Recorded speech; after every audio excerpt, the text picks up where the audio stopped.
তবে কি ন্যাটোর মতো মুসলিম দেশগুলো ন্যাটো জোট করতে যাচ্ছে? তুরস্কের প্রেসিডেন্ট রিসেপ তাইয়েপ এরদোগান এক চাঞ্চল্যকর প্রস্তাব পেশ করেছেন। এখন বিশ্বজুড়ে তোলপাড়। ন্যাটো যেমন পশ্চিমা দেশগুলোর রক্ষক বস, তেমনি মুসলিম বিশ্বের জন্য 4 দেশের এক শক্তিশালী সামরিক জোটের পরিকল্পনা চলছে। কিন্তু প্রশ্ন হলো, এটা কি আসলে বাস্তবে সম্ভব, নাকি এর পেছনে রয়েছে বড় কোনো বাধা?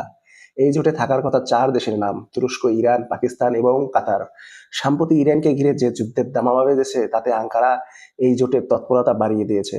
তুরস্ক চায় মুসলিম দেশগুলো যখন বিপদে পড়বে, যেন একে অপরের পাশে দাঁড়াতে পারে। আসলে শুনতে দারুণ লাগলেও এ পথে আছে বিশাল পাহাড় সমান বাধা। একমত না হতে পারা। ইরানকে নিয়ে পাকিস্তান বা কাতারের অবস্থান তুরস্কের মতো এরকম নয়। আবার এই দেশগুলোর মধ্যে রয়েছে অভ্যন্তরীণ নানা মতপার্থক্য। অস্ত্রের অমিল। ন্যাটোর সব দেশের অস্ত্র ও যুদ্ধের নিয়ম একই রকম, কিন্তু এই 4 দেশের সামরিক সরঞ্জাম এক এক রকম।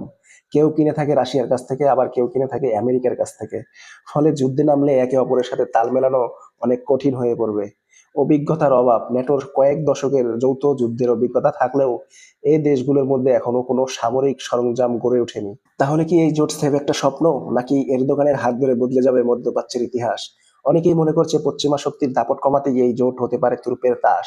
আপনার কি মনে হয় এই সামরিক জোট ইসরায়েল বা পশ্চিমা শক্তির মোকাবেলা করতে পারবে? কমেন্টে জানান আপনার মতামত, আর ভিডিওটি শেয়ার করে সবাইকে পৌঁছে দিন।